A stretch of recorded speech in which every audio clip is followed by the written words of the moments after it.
So students, welcome back to my channel, that is The Educator.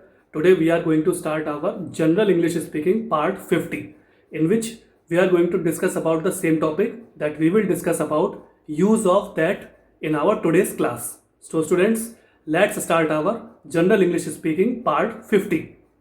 So students, let's start our General English Speaking part 50, in which we are going to discuss about the same topic that we will discuss about behavior of pronouns and use of that.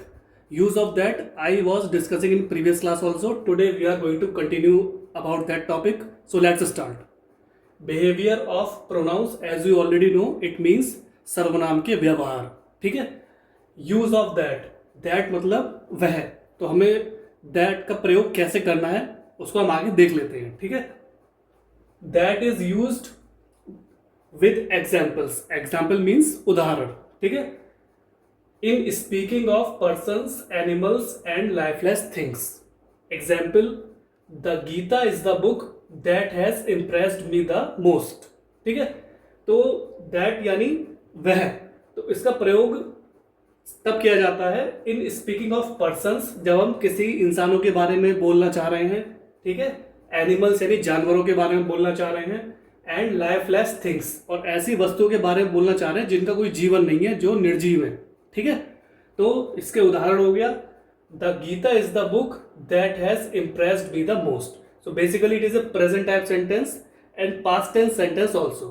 Okay, so here you can see the is an article and Gita is basically a holy book of Hindus, where Gita, you have seen Gita book, Bhagavad Gita.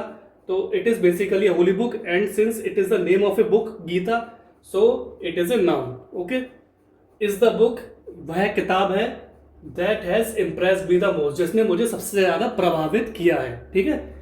That मतलब वह, has किया है, impress मतलब आपको प्रभावित करना. तो ये पास्ट फॉर्म हो गया प्रभावित का. इम्प्रेस का ईडी लगे तो इम्प्रेस हो गया. मी मतलब मुझे, द मोस्ट मीन सबसे ज्यादा. ठीक है. तो दैट इज यूज्ड. तो दैट का प्रयोग यानी वह का प्रयोग जब करते हैं इन speaking of persons, animals and lifeless things, उन इंसानों के बारे में बोलने के लिए और जानवरों के बारे में बोलने के लिए, और लाइफलेस थिंग्स मतलब ऐसी निर्जीव वस्तुएं जो सजीव नहीं है, जो निर्जीव है, तो उनके बारे में बोलने के लिए हम दैट यानी वह का प्रयोग करते हैं. तो उदाहरण यानी एग्जाम्पल के रूप में आप देख सकते हो, the Gita is the book that has impressed me the most. So I told you it is a present type sentence and past tense sentence also. The is an article, Gita is the name of a holy book, Bhagavad Gita, so it is a noun. Is the book वह किताब है, that has impressed me the most, जिसने मुझे सबसे ज्यादा प्रभावित किया है. ठीक है. After N interrogative pronoun. Example, what is the subject that interest you the most and what is that plagues you. ठीक है. तो आफ्टर एन इंटेरोगेटिव प्रोनाउन, तो आपका जो दैट है वह का प्रयोग हम तब भी करते हैं जब हम कोई प्रश्नवाचक सर्वनाम के बारे में जानकारी लेना चाहते हैं. ठीक है. तो इसका उदाहरण क्या हो गया, what is the subject that interest you the most. तो इसका मतलब व्हाट क्या है, ये आपका प्रश्न आ गया, सीधे पूछा जा रहा है, और ये प्रेजेंट फॉर्म में हो गया. सब्जेक्ट क्या हो गया, विषय. दैट मतलब वह. इंटरेस्ट मतलब रुचिकर. ठीक है. यू द मोस्ट, यू मतलब तुम्हें यानी प्रोनाउन यानी सर्वनाम हो गया. द मोस्ट मतलब सबसे ज्यादा. तो इसका मतलब हो गया, what is the subject that interest you the most. ऐसा कौन सा विषय है जो तुम्हें सबसे ज्यादा रुचिकर लगता है. ठीक है.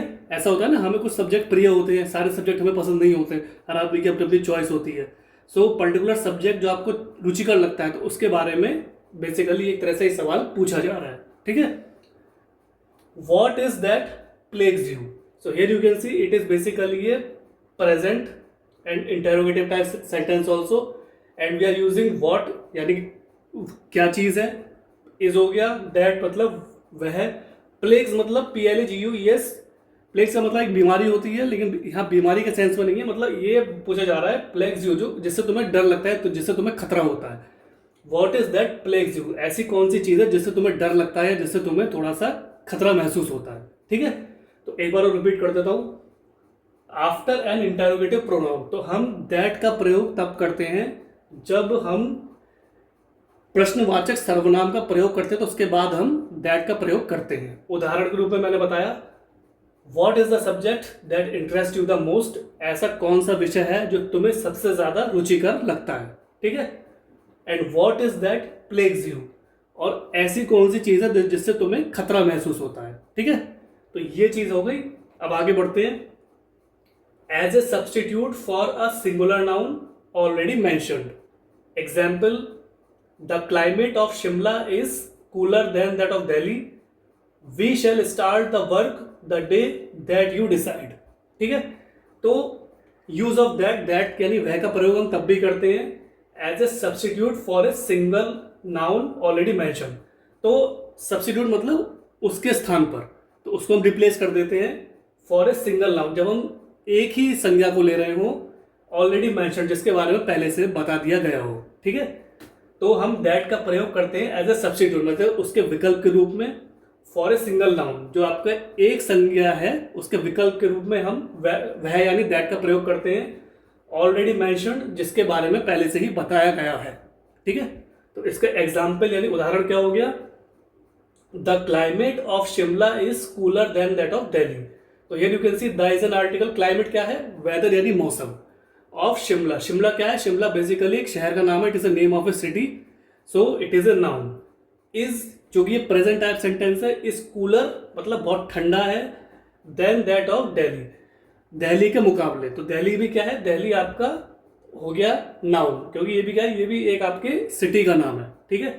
दैट मतलब वह, ठीक। तो मतलब हो गया द क्लाइमेट ऑफ शिमला, जो शिमला का जो मौसम है या जो वेदर है, इस कूलर बहुत ठंडक रहती है वहां पर, इस cooler than that of Delhi, वो दिल्ली से बहुत ज्यादा ठंडा है, ठीक है।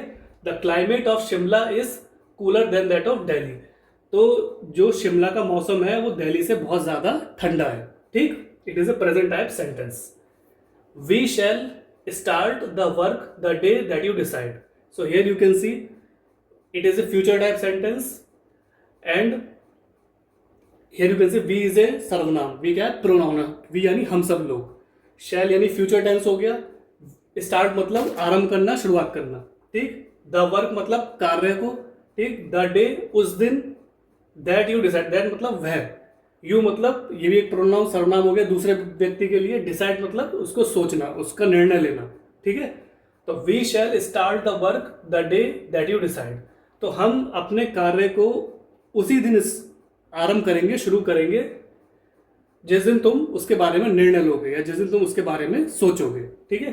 So we shall start the work, हम अपने कार्य को आरंभ करेंगे, शुरू करेंगे, द डे उस दिन, दैट यू डिसाइड जिस दिन तुम सोचते हो, जिस दिन तुम अपना निर्णय लेना चाहते हो, ठीक है। तो मैंने बताया as a substitute for a single noun already mentioned, तो दैट का प्रयोग हम एक सब्सटीट्यूट मतलब एक विकल्प के तौर पर यूज करते हैं सिंगल नाउन यानी एक वचनीय संज्ञा के स्थान पर ऑलरेडी मैंशनड, जो पहले से उसके बारे में बताया जा चुका है, ठीक है। उदाहरण के रूप में मैंने बताया आपको the climate of Shimla is cooler than that of Delhi, जो शिमला का जो मौसम है वो बहुत ज़्यादा ठंडा है as compare to Delhi, Delhi के मुकाबले शिमला का वातावरण काफ़ी ठंडक भरा है, ठीक है।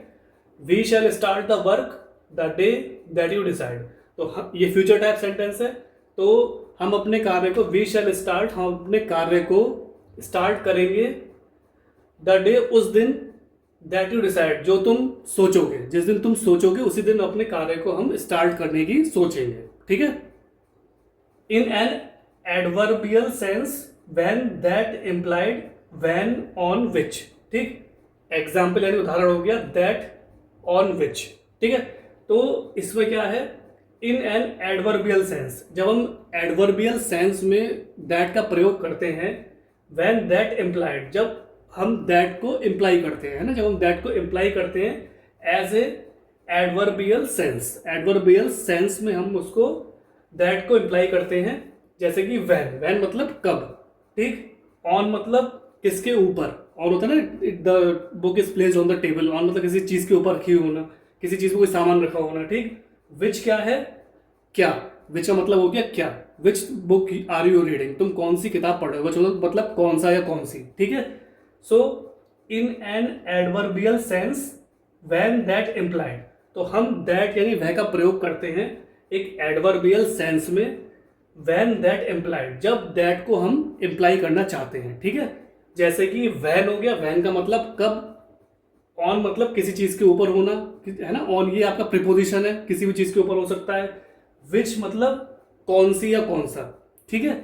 तो अब इसका एग्जाम्पल देख लेते हैं। एग्जाम्पल यानी उदाहरण हो गया दैट, दैट का मतलब हो गया ऑन विच, ठीक है। तो हम यहाँ पे यूज करेंगे दैट मतलब वह का मतलब हो गया ऑन विच मतलब किस चीज पर, ठीक है। सो दैट मतलब वह, ये इक्वल टू हो गया ऑन विच मतलब किस चीज पर, ऑन मतलब किसी चीज पर होना, विच क्या है कौन सी और उसके ऊपर होना। सो दैट मतलब वह, ऑन विच मतलब कौन सी चीज पे होना, ठीक है। So students, this was the general English speaking part 50, in which I tried to explain you about behavior of pronouns, in which I tried to explain you about use of that, how do we use that in our English sentences and what does it mean. So try to understand it, read it and try to use these sentences in your day-to-day life when you try to speak English with another person. So ultimately what will happen, your confidence will boost up, your personality will grow, and ultimately you will become a perfect and fluent English speaker in front of another person. So students, thanks for your valuable and precious time. Have a nice day.